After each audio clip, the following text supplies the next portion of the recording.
I think there's a lot of misunderstanding about this because I think you said earlier, if we discover an object 10 years in advance and we know that it's on a potentially Earth collision course, it doesn't take very much effort. You only have to push it a little bit over that period of time for it to miss Earth.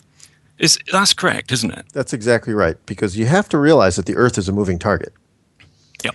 And let's say you're 10 years out. The Earth still has 6 billion miles of travel to go, as does that asteroid, before they reach their meeting point 10 years from now.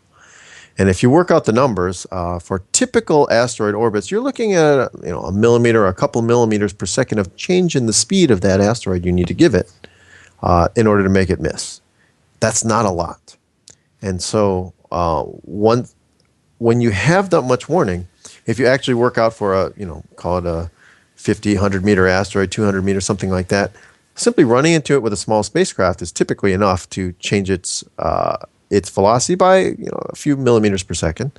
And there are other things you can do, including something called a gravity tractor, which just allows you to fine-tune, adjust that. And for the very largest of ones, we could, and this certainly runs into the government carried out type missions, but you could use a nuclear weapon if you had to. And again, if something's big, a half kilometer across is going to hit the Earth, that's in everybody's best interest for us to move that.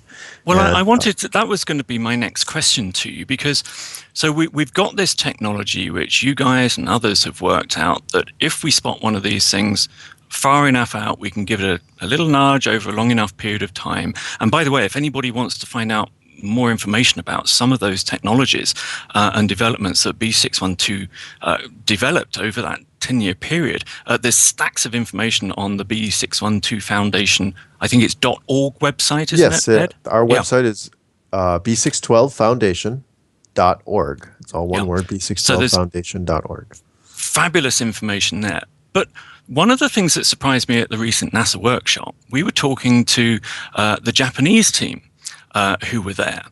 And what they were telling us was, actually Hollywood hasn't got this one very far wrong.